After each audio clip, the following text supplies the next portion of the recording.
दिन भर की अहम तरीन खबरों, तबसरों और उनकी तज्जियात के साथ आप देख रहे हैं प्रोग्राम खबर के बाद आलिया शबीर के साथ। अस्सलाम वालेकुम, welcome to the show. Pakistan के वजीर आजम 2/3 मेजोरिटी से सिलेक्ट होने वाले प्राइम मिनिस्टर, पाकिस्तान के प्राइम मिनिस्टर पहले तो अदालतों का खुद मजाक करते हैं और आज ही मंजर पेश आया, आज ही वो खुद मजाक बनकर रह गए हैं। पाकिस्तान के जमहूरी और इलेक्टेड वजीर आजम आज सजा याफ्ता वजीर आजम बन चुके हैं। ये सजा याफ्ता वजीर आजम क्यों बने हैं और उनको ये सजा क्यों दी गई है, सबसे पहले इसके बारे में तस्करा करेंगे और आपको बताते चलें कि वजीर आजम यूसुफ रजा गिलानी ने सुप्रीम कोर्ट के हुक्म पर अमल नहीं किया और उनको तौहीन अदालत का मुर्तकिब करार दिया गया आज सुप्रीम कोर्ट में। और सुप्रीम कोर्ट ने यह फैसला सुनने के लिए वजीर आजम यूसुफ रजा गिलानी को खुद तलब किया था और वजीर आजम यूसुफ रजा गिलानी बहुत ही मौजबाना तौर पर आज अदालत में पेश हुए, बहुत अदब अदाब के साथ अदालत में गए और उनका बहुत ही इख्तरामन अंदाज था अदालत में पेश होने का। लेकिन इख्तरामन अंदाज क्या ही होता कि जमहूरी और इलेक्टेड हुकूमत अगर फैसलों के ऊपर अमल दरामद करके भी तारीख रकम कर देती।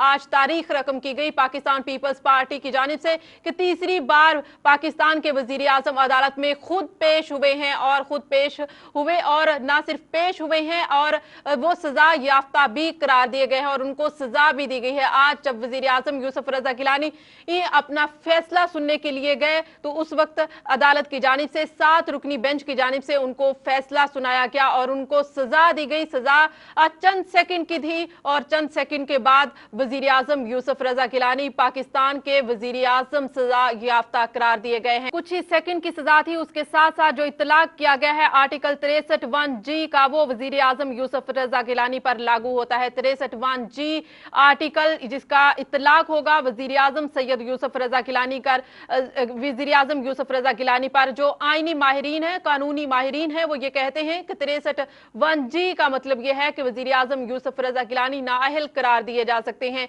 वजीर आजम यूसुफ रजा गिलानी नाअहल करार, इनको सुप्रीम कोर्ट की जानिब से ये फैसला नहीं, इसको तफसीली फैसला नहीं दिया गया है कि क्या सुप्रीम कोर्ट उनको नाअहल करार देती है या फिर ये रेफर किया जाएगा स्पीकर को या फिर इलेक्शन कमीशन को। आज इसी मौजू पर हम गुफ्तगू करेंगे। लेकिन आज की जो सूरत हाल, आज की जो ब्रेकिंग न्यूज, आज के जो तज्जिये रहे, आज की जो सिर्फ पाकिस्तान की ही मीडिया ने इसको ब्रेकिंग न्यूज के तौर पर पेश नहीं किया है बल्कि आलमी मीडिया की भी नजरें पाकिस्तान के वजीर आजम और पाकिस्तान की सुप्रीम कोर्ट पर रही है और उन्होंने भी इसको खूब हाईलाइट किया है। इलेक्टेड हुकूमत, जमहूरी हुकूमत के वजीर आजम आज सजा याफ्ता वजीर आजम है और आलमी तौर पर क्या असरात इसको देखते हैं, आलमी मीडिया इसको किस तरह से देखता है।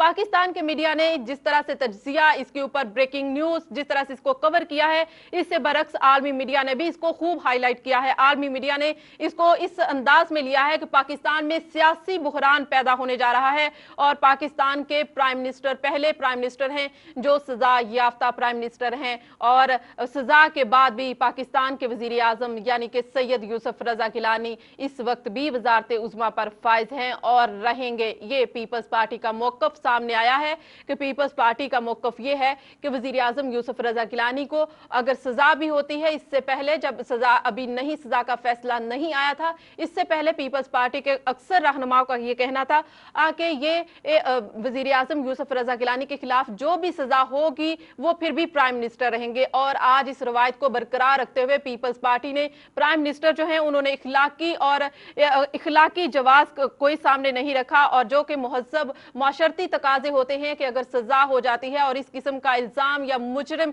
या मुल्जिम करार दिए जाते हैं तो उसके बाद उस वजारत उज़्मा पर रहने का तो एटलीस्ट जो जवाज है वो नहीं बनता है। लेकिन पीपल्स पार्टी हर तारीख रकम कर रही है और पीपल्स पार्टी ने अभी भी ये तारीख रकम की है। लग यूं रहा था कि जब ये फैसला आया तो उसके बाद तकरीबन पाकिस्तान के मुख्तलिफ शहरों में एहतजाज देखने में आया और खासकर वजीर आजम यूसुफ रजा गिलानी के अपने आबाई शहर यानी कि मुल्तान में, वहां पर कारकुनों ने एहतजाज किया। कहीं पर मिठाइयां तकसीम की गई हैं और कहीं पर एहतजाज किया गया है, कहीं पर टायर जलाए गए हैं और कहीं पर शोला बयानी की गई है वजीर आजम यूसुफ रजा गिलानी के फैसले के ऊपर। वजीर आजम यूसुफ रजा गिलानी इस वक्त पाकिस्तान के वजीर आजम सजा याफ्ता भी हैं और मुजरम भी हैं। इखलाकी जवाब बिल्कुल नहीं बनता और इखलाकी जवाब के ऊपर ही ऑपोजिशन लीडर मियां मोहम्मद नवाज शरीफ की जानिब से, ऑपोजिशन जमात मियां मुस्लिम लीग नून की जानिब से ये बयान आया है कि वजीर आजम यूसुफ रजा गिलानी को वो वजीर आजम नहीं मानते हैं, उनको इस्तीफा दे देना चाहिए। बाकी भी तमाम जमातें वजीर आजम यूसुफ रजा गिलानी के इस्तीफे का मुतालबा कर रही हैं, लेकिन पीपल्स पार्टी शायद कुछ और ही चाहती हैं। लेकिन ये मिसाल तो कायम की है इत्तेहादी जमातों ने, जिनका मौक़िफ़ भी तकरीबन पीपल्स पार्टी के साथ मिलता जुलता है। इत्तेहादी जमातें इस वक्त ना सिर्फ सुप्रीम कोर्ट में वजीर आजम यूसुफ रजा गिलानी के साथ गई, बल्कि पाकिस्तान के सजा याफ्ता वजीर आजम ने पहला इजलास भी सजा होने के बाद काबीना का इजलास भी तलब किया था। और काबीना के इजलास में जो फैसला किया गया है, काबीना के इजलास में ये कहा गया है कि तफसीली फैसला आने के बाद कोई किसी किस्म का रद्द अमल जाहिर किया जाएगा और उसके बाद हिकमत अमली तय की जाएगी। इत्तेहादी जमातें भी इसके ऊपर बात कर रही हैं। इत्तेहादी जमातों की जानिब से कोई रद्द अमल किसी किस्म का कोई सामने नहीं आया, बल्कि ये सामने आया है कि वो वजीर आजम यूसुफ रजा गिलानी के साथ हैं। लेकिन अपोजिशन जमात मुस्लिम लीग नून की जानिब से ये कहा जा रहा है कि मुस्लिम लीग नून ये कहती है कि इस वक्त वजीर आजम यूसुफ रजा गिलानी को इस्तीफा दे देना चाहिए। और अगर इत्तेहादी जमातें साथ दे रही हैं तो इसका मतलब ये है कि इत्तेहादी जमातों के साथ देने का मतलब ये है कि वो जो पाकिस्तान के लूटी हुई रकम है उसको वापस लाने में वो भी इतनी ही जिम्मेदार हैं जितनी कि पाकिस्तान पीपल्स पार्टी है। इस वक्त पाकिस्तान के वजीर आजम सैयद यूसुफ रजा गिलानी सजा याफ्ता हैं और उनको सजा दी गई है। और इस वक्त क्या खिलाकी जवाब है, क्या उनको इस्तीफा दे देना चाहिए, नहीं देना चाहिए, सियासी बहरान क्या होगा और पाकिस्तान का मुस्तकबिल क्या होगा। इस वक्त अगर देखा जाए तो पाकिस्तान की स्टॉक मार्केट जो है, जब वजीर आजम यूसुफ रजा गिलानी के खिलाफ फैसला नहीं आया था तो मंदी का शिकार थी। जो ही फैसला आया तो वो मुस्तहकम हो गई। पाकिस्तान के जहां पर मुस्तकबिल की बात की जानी चाहिए, पाकिस्तान के खारजी मामलात की बात की जानी चाहिए, जहां पर पाकिस्तान के अवाम की फलाह बहबूद के लिए बात करनी चाहिए, वहां पर पाकिस्तान पीपल्स पार्टी आईनी बहरान पैदा कर रही है और आईनी और सियासी बहरान भी अब लगता है कि सामने आ जाएगा। इसी पर बात करने के लिए हमारे साथ मौजूद है फारूक अमजद मीर साहब, जो कि आईनी और कानूनी माहिर भी हैं, तो तहरीक इंसाफ के सीनियर रहनुमा भी हैं। उनसे बात करते हैं, जानते हैं कि वो इस बारे में क्या मौक़िफ़ रखते हैं। अस्सलाम वालेकुम फारूक अमजद मीर साहब।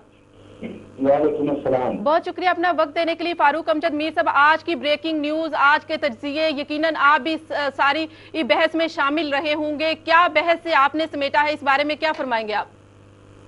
तो पहली बात ये है कि कौन को पता चल गया है कि आज अली बाबा के साथ नहीं थे, लेकिन असिस्टेंट अली बाबा के साथ बाकी 40 जो है वो सुप्रीम कोर्ट में पेश हुए और अवाम को नजर आ गया है कि उनको लूटने वाले और उनकी मदद करने वाले कौन कौन। और उसके बाद फिर अवाम ने ये भी देखा कि एक ऐसा आदमी जिसके पास अब कोई इखलाकी जवाब नहीं है कि वो अपने बच्चों को भी मुंह दिखा सके, वो अभी तक ये कहता है कि मैं पाकिस्तान का वज़ीर आज़म हूं। और वो लोग, यानी ये तो अफसोसनाक बात है ही है, लेकिन वो लोग जो उनका साथ दे रहे हैं वो उससे भी ज्यादा अफसोसनाक और शर्मनाक बात है। बात यह है कि कल को अगर ये दौरा बरतानिया पे इन्होंने जाना है 2 दिनों में, उसके वहां पे पहुंचने पे अगर वहां के लोग इनको रिसीव करने से इनकार कर दे कि हम एक कन्विक्टेड आदमी को नहीं रिसीव करते बतौर वज़ीर आज़म पाकिस्तान, तो क्या इज्जत होगी पाकिस्तान की दुनिया के ममालिक में। बात यह है कि ये लोग सवाए आज का दिन गुजारने के और आज के दिन के अपने हिसाब किताब करने के, कितने पैसे आए कितने चले गए, इनको मुल्क की कोई परवाह नहीं है। और इनके तर्ज हुकूमत से भी अवाम को पूरी तरह वाज़ेह है, अब इनका हुकूमत में रहने का कोई आईनी जवाब नहीं है।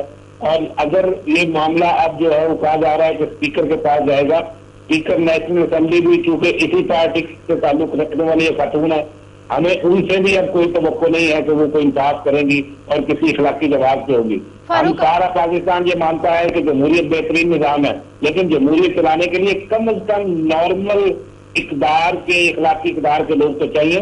ये तो उससे बहुत नीचे की बात है जो इस वक्त पाकिस्तान में हुकूमत कर रही है। फारूक अमजद मीर साहब, ये सारी चीजें जो आज फैसला आया है, अगर इसके ऊपर बात की जाए तो जो फैसला आया है, जो सजा कुछ सेकंड की दी गई, ये सजा याफ्ता तो हो गए वजीर आजम, लेकिन जो इस फैसले को अधूरा कहा जा रहा है अदालत की जानिब से, तो क्या अभी तफसीली फैसला आना बाकी है? ये अधूरा फैसला था क्योंकि इससे ये वाजे नहीं हो सकता कि 63(1)G का जिसका जिक्र किया गया है आर्टिकल का, जो इसके ऊपर लागू होगा, उसकी तशरीह कौन करेगा? उसके ऊपर डायरेक्ट सुप्रीम कोर्ट इंप्लीमेंट करवाएगी या फिर जो हम तबसरे और तज्जिए देख रहे हैं हैं कि ये जाएगा, पार्लियामेंट जाएगा और पार्लियामेंट इसको स्पीकर करेगी, फिर उसके बाद इलेक्शन कमीशन के पास जाएगा। क्या सुप्रीम कोर्ट इसके ऊपर डायरेक्ट लागू करवा सकती है? देखिए, बड़ा वाज़ेह है, आइन में एक तरीकाकार मुकर्रर है। सुप्रीम कोर्ट ने जितना कर सकते थे वो कर दिया। उन्होंने कह दिया है कि ये जो हम कन्विक्शन कर रहे हैं इसका इतलाक जो है वो 63(1)G होगा। उन्होंने कह दिया है कि इसके बाद ये रास्ता खुल गया है कि ये डिस्क्वालीफाइड है कि नहीं, इसका फैसला आइन के मुताबिक अब स्पीकर नेशनल असेंबली ने करना है। तो इसलिए सुप्रीम कोर्ट ने जिस हद तक जाना था वो जा दिया। अब अवामी ख्वाहिशात पूरी करना सुप्रीम कोर्ट का काम नहीं होता। फारूक अमजद मीर साहब, एक जो मुझे क्लियर चीज नहीं हुई है, मेरे ख्याल में तकरीबन सारे पब्लिक में देखने वाले आम लोगों को भी नहीं क्लियर होगी, अगर आपके नॉलेज में हो तो हमें वाजे कर दीजिएगा कि जिस तरह से कोई डायरेक्शन नहीं दी सुप्रीम कोर्ट ने कि क्या आप नाहिल हैं नहीं हैं, फिर आइन में जो लिखा है वो आइन की तशरीह तो फिर पीपल्स पार्टी तो अपनी मर्जी से ही करती है, फिर हम यही कहें कि वो अपनी मर्जी से स्पीकर कहेगी तो नाहिल होंगे, स्पीकर कहेगी तो नहीं नाहिल होंगे। देखिए, सुप्रीम कोर्ट एक आईनी इदारा है और अजम्पशन ये है कि पाकिस्तान में बाकी जो इदारे हैं वो भी आइन के मुताबिक काम करते हैं और इनमें कुछ न कुछ इखलाकी जवाब मौजूद होता है। यही समझ के सुप्रीम कोर्ट ने फैसला जो है वो आइन के मुताबिक किया है और आइन में पूरा वाज़ेह लिखा हुआ है कि इसके बाद क्या होगा। एक सिर्फ स्पीकर कर सकती हैं इस रेफरेंस को फेल करने के लिए, तो ये कह दें कि ये सवाल पैदा ही नहीं हुआ कि ये डिस्क्वालीफाइड है कि नहीं। सुप्रीम कोर्ट ने उस पर वाज़ेह वर्डिक्ट दे दिया कि ये सवाल पैदा हो गया है कि ये शख्स जो है ये अब डिस्क्वालीफाइड है। इसका एक रास्ता तो उन्होंने बंद कर दिया। अब 30 दिन जो है वो स्पीकर नेशनल असेंबली के पास है। इस दरमियान में उन्होंने रेफरेंस भेजना है लाजमी तौर पे जो है वो आपके इलेक्शन कमीशन को। लेकिन चीफ इलेक्शन कमिश्नर भी हमारे पास अभी तक उनकी तकर्री भी, चीफ इलेक्शन कमिश्नर जब रिटायर्ड हुए हैं तो कायम मकाम है और नए चीफ इलेक्शन कमिश्नर की तकर्री भी नहीं हुई है, शायद कोई मिल ही नहीं रहा है। शायद अगर मिल जाता तो उनको लगा देते तो वो भी एक मुश्किल तरीन मरहला होता है। जिस तरह से हमने देखा है कि 19वीं तरमीम के तहत चीफ इलेक्शन कमिश्नर की तकर्री जो है वो अपोजिशन की जमात से मुशावरत के बाद होनी है। तो अभी तो सब कुछ चीजें ब्लैंक ही हैं, वाज़ेह क्लियर पिक्चर क्लियर कब तक हो जाएगी हमें? देखिए, मैं एक बात वाज़ेह कर दूं, पिक्चर क्लियर है, पता नहीं हम क्यों समझ रहे हैं कि उसमें कोई एम्बिग्यूटी है। इस वक्त इलेक्शन कमीशन मुकम्मल है, अगर के एक्टिंग चीफ इलेक्शन कमिश्नर बैठे हैं, फंक्शनल है, काम कर रहे हैं। इस वजह से ये इलेक्शन कमीशन जब इसके पास 30 दिन के बाद या स्पीकर भेजेंगी या automatically after our failure to decide case वो जो है 30 दिन के बाद इलेक्शन कमीशन के पास मैटर चला जाएगा। उन्होंने 90 दिन के अंदर उसका फैसला करना है। इलेक्शन कमीशन कंप्लीट है, इसमें कोई भाम नहीं है। बाकी जहां तक बात रही कि अगर ये नहीं भेजती 30 दिन तक या कह देती है कि सवाल ही पैदा नहीं हुआ, तो उसके बाद बड़ा आसान रास्ता किसी भी पाकिस्तानी शहरी के लिए ये है कि वो सुप्रीम कोर्ट में या हाई कोर्ट में को वरोतों की रिट दायर करेगा जिसमें ये कहा जाएगा कि ये डिस्क्वालिफिकेशन के बाद यूसुफ रजा गिलानी ना मेंबर रहे हैं कौमी असेंबली के, ना ये वजीर आजम रहे हैं, इसलिए ये सिर्फ डिक्लेयर कर दिया जाए, यानी ये खत्म तो हो चुके हैं। अदालत सिर्फ डिक्लेयर कर दे कि ये खत्म हो गए। जिस दिन वो डिक्लेरेशन आ जाएगी उस दिन ये सारा किस्सा खत्म हो जाएगा।